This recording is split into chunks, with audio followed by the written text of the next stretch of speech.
1977, Diana fait la rencontre de Prince Charles, que nous savons deviendra son futur mari.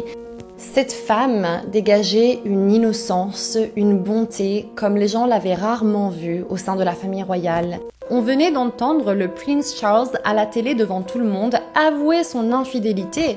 Et donc les deux vont accepter et ils vont divorcer. Salut tout le monde et bienvenue pour cette partie 2 dédiée à l'histoire de la princesse Diana. Alors si vous n'avez pas la partie 1, je vous conseille d'aller voir la première partie et puis de revenir sur cette vidéo puisque l'histoire va avoir beaucoup plus de sens si vous faites ça. Aujourd'hui, on va reprendre exactement de là où on s'était arrêté, c'est-à-dire le divorce entre Diana et Charles, mais on va se focaliser particulièrement sur l'accident. Et c'est un sujet assez controversé puisque beaucoup se demandent si c'était réellement un accident. Et donc aujourd'hui, on va explorer un petit peu toutes les théories qui tournent autour de cette affaire. Et pour se remettre dans l'ambiance, voici donc un petit récap des personnes dont on va parler aujourd'hui.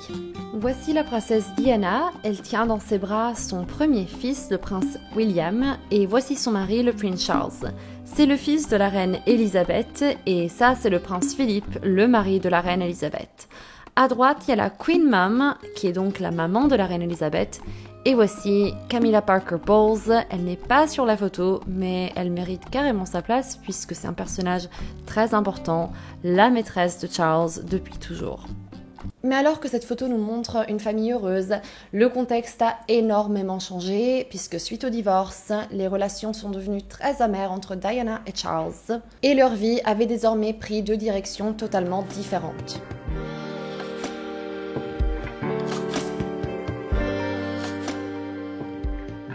Après 15 ans de mariage, 15 années durant lesquelles Diana savait que son mari était amoureux d'une autre femme, elle était enfin libre en fait, libre de recommencer une nouvelle vie, libre de s'éloigner aussi des médias, de la presse qui s'étaient acharnés sur elle et qui avaient fait de sa vie un véritable cauchemar. Mais malheureusement, le divorce va en réalité avoir l'effet totalement inverse.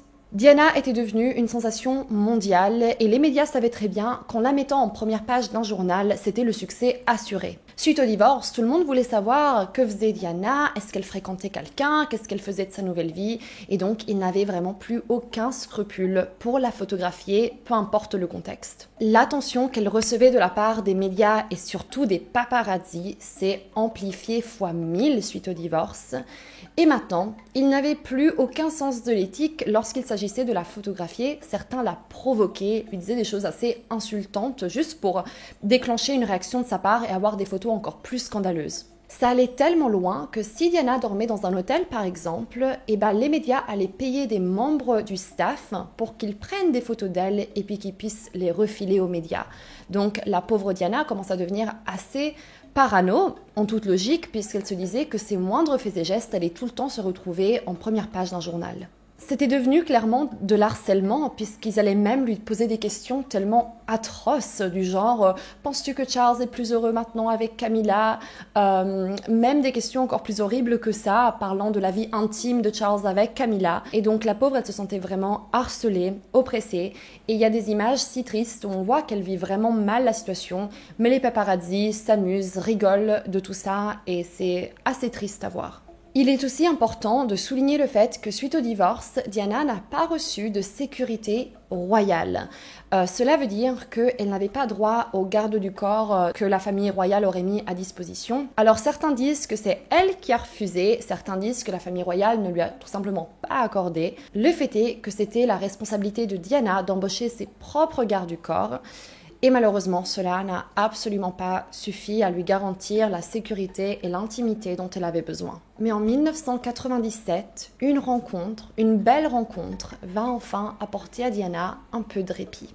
Durant un voyage en France, elle rencontre Dodi Al-Fayed, un cinématographe fils d'un milliardaire. Et en fait, leur relation a été décrite comme un véritable coup de foudre. Et Diana était enfin en train de vivre un moment pour elle, rien que pour elle, elle et son amoureux. Elle était un petit peu en train de se remettre de toute cette situation qui avait été si pesante pour elle. Il faut dire aussi que Dodi Al-Fayed était l'homme parfait pour ça. Il était très fortuné, très riche et il pouvait alors embaucher les gardes du corps nécessaires, faire tout ce qu'il fallait pour garantir à Diana cette bulle autour d'eux, cette sécurité, cette intimité dont elle avait tant rêvé. Cette relation était donc comme une renaissance pour Diana, et nous sommes désormais durant l'été 1997, et Dodi et Diana sont en vacances dans un magnifique yacht dans la mer Méditerranée. Et avant que leurs vacances se terminent, ils décident de passer une nuit dans un hôtel à Paris, le Ritz, dont en plus c'était le père de Dodi qui en était le propriétaire. Et donc les deux se mettent en route vers Paris, prêts à passer une magnifique nuit romantique au Ritz. Diana l'ignore, mais cette soirée sera la dernière de sa vie.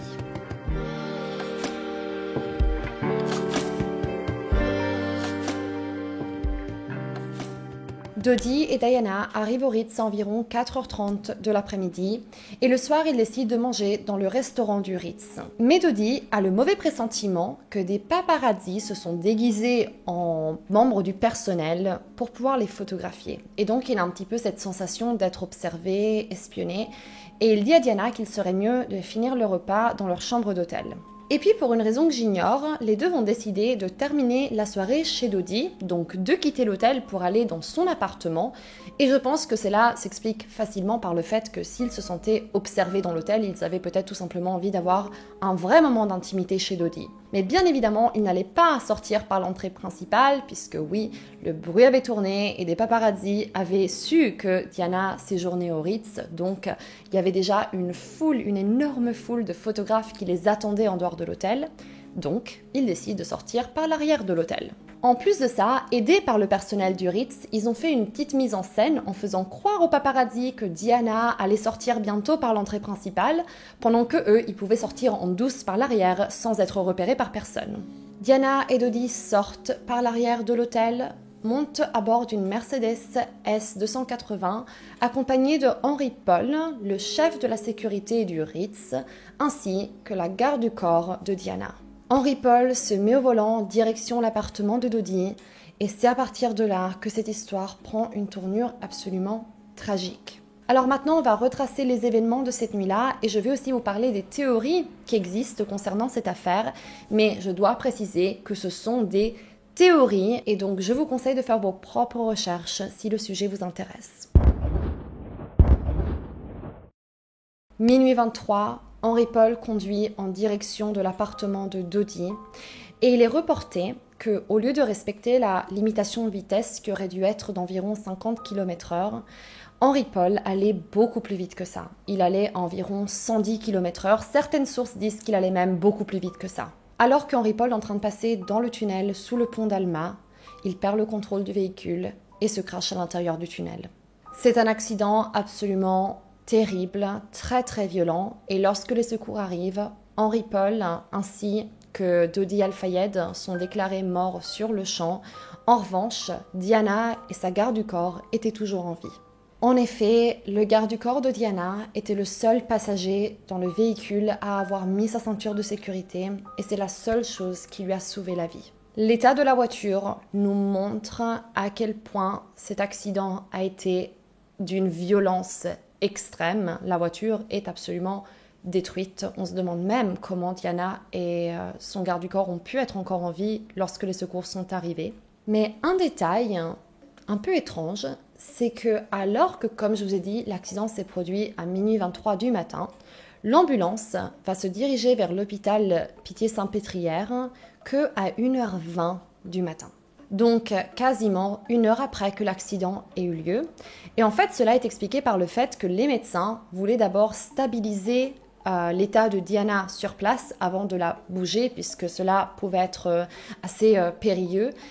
Mais certaines personnes ne sont pas satisfaites avec cette explication et se demandent vraiment pourquoi est-ce que les secours ont mis 1 heure avant de se diriger vers l'hôpital. Et une fois que l'ambulance se dirige vers l'hôpital, ils vont arriver à destination que à 2 heures du matin. Donc l'accident a lieu à minuit 23. L'ambulance se met en route vers l'hôpital à 1h20 et elle arrive à 2h du matin, donc quasiment 1h30 après que l'accident ait eu lieu. J'ai fait une petite simulation sur Google Maps et de ce que j'ai pu voir, le trajet du lieu de l'accident à l'hôpital est un trajet d'une vingtaine de minutes environ.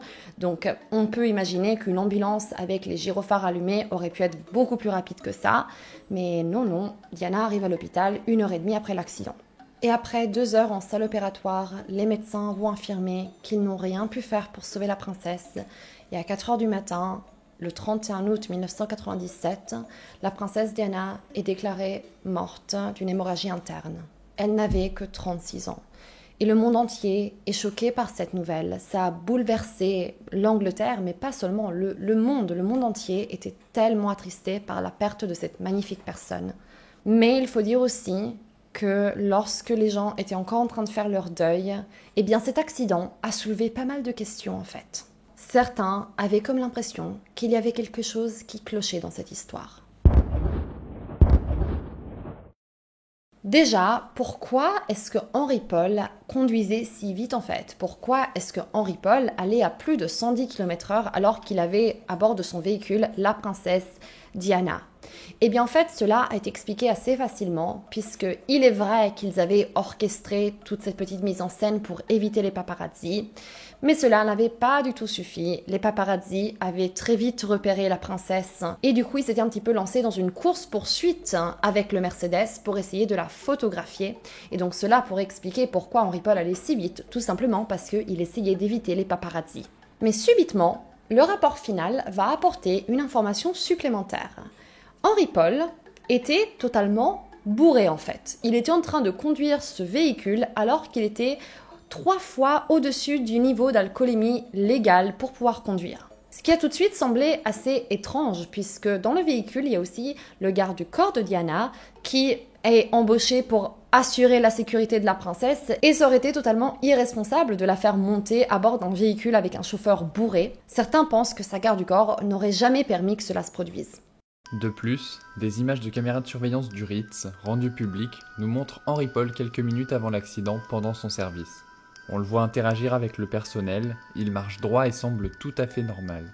Par la suite, on le voit rejoindre Diana, Dodi et leur garde du corps à l'arrière de l'hôtel, où on le voit encore une fois interagir normalement et il discute avec Diana et Dodi tout en surveillant l'arrière de l'hôtel. Cette scène dure plus de 10 minutes et ils finissent par partir tous ensemble à minuit 20, soit 3 minutes avant l'accident. Mais en plus de toutes ces images, les gens qui connaissaient Henry Paul ont été très étonnés par le résultat du rapport final. Ses proches affirment qu'il n'aurait jamais pris le volant en service après avoir bu et que ça ne colle pas du tout au personnage et à l'homme qu'il connaissait. Mais alors, pourquoi douter? Pourquoi penser que cela puisse être réellement autre chose qu'un accident de la route? Eh bien tout simplement, puisque Diana elle-même avait avoué avoir peur qu'un tel événement se produise.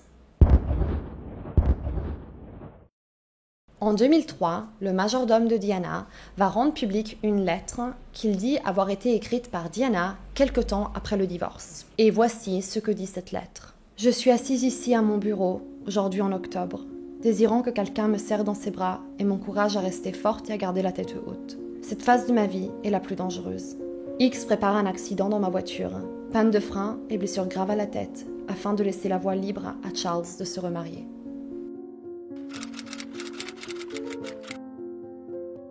Personnellement, je trouve que cette lettre est un des éléments les plus troublants dans toute cette affaire. Un autre élément que les gens ont trouvé un peu bizarre, c'est le fait que le pont n'a jamais été réellement fermé et analysé comme une véritable scène de crime.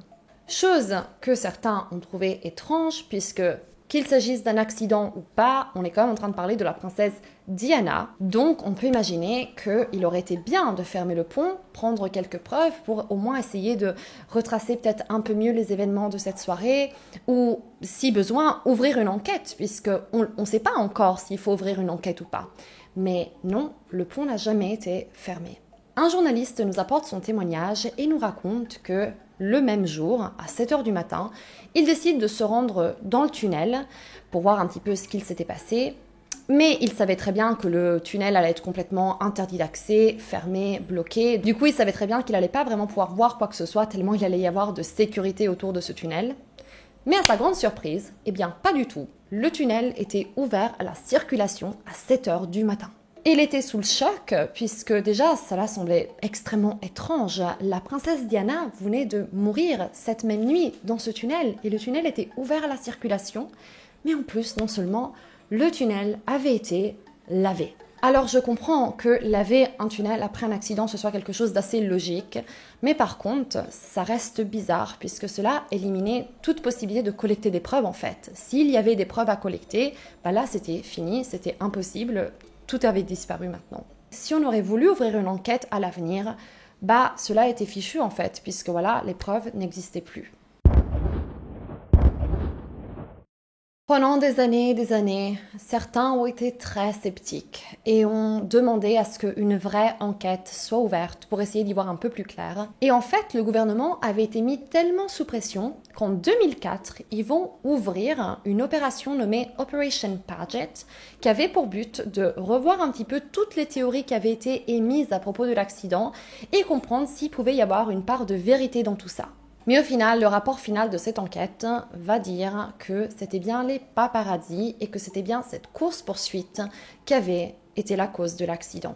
Et certains ont commencé à penser que peut-être l'accident aurait pu être causé volontairement par les paparazzi. Peut-être pas pour causer la mort de la princesse, mais pour avoir des photos scandaleuses à pouvoir revendre aux journaux.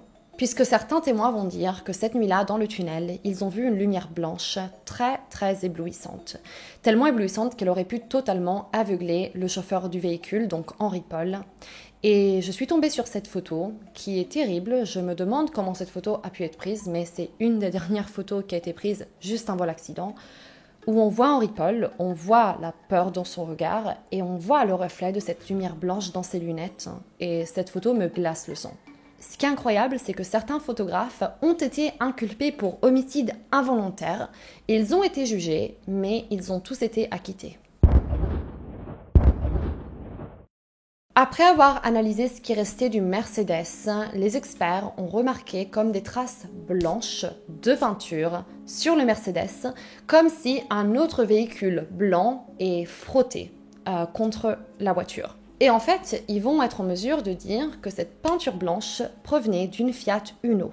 Alors bien que personne n'ait vu de Fiat Uno à l'intérieur du tunnel au moment de l'accident, les caméras de surveillance vont effectivement voir une Fiat Uno sortir du tunnel quelques secondes après que l'accident s'est produit. Les autorités vont donc logiquement tout faire pour essayer de retracer à qui appartenait ce véhicule.